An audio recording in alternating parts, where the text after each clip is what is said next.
రాష్ట్ర ప్రభుత్వం అమలు చేస్తున్న సంక్షేమ పథకాల పట్ల అధికారులు, ప్రజాప్రతినిధులు ప్రజలకు విస్తృతమైన అవగాహన కల్పించాలని రాష్ట్ర వైద్య ఆరోగ్య శాఖ మంత్రి దామోదర రాజనరసింహ అన్నారు. మహబూబ్ నగర్ జిల్లా కేంద్రంలోని కలెక్టర్ కార్యాలయంలో రైతు భరోసా, ఇందిరమ్మ ఆత్మీయ భరోసా, కొత్త రేషన్ కార్డులు, ఇందిరమ్మ ఇళ్ల పథకాల అమలుపై మహబూబ్ నగర్ ఉమ్మడి జిల్లా సమన్వయ సమావేశం నిర్వహించారు మంత్రి.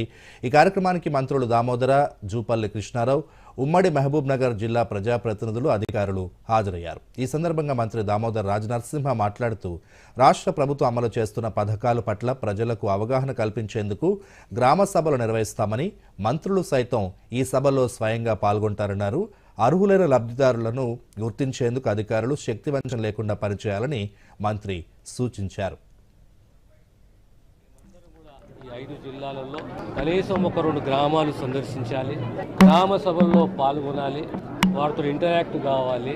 ఈ 4 పథకాలు ప్రజలకు చేరే విధంగా, సరైన లబ్ధిదారులను గుర్తించే విధంగా ఈ కార్యక్రమాన్ని చేపట్టాలి. ప్రజాప్రతినిధులు వారి నియోజకవర్గాల్లో గ్రామ సభలలో పాల్గొనాలి. మేమందరం కూడా ఆ జిల్లాలో తిరుగుకుంటూ గ్రామ సభలో పాల్గొందామని చెప్పి ఈరోజు చర్చించుకున్నాము. యంత్రాంగానికి ఆదేశించినాము. వాళ్ళ టూర్ ప్రోగ్రాం కూడా గౌరవ శాసనసభ్యులకు, ఎంపీలకు అందరికీ కూడా తెలియజేయాలి. ఈ నిర్ణయం తీసుకున్నాం.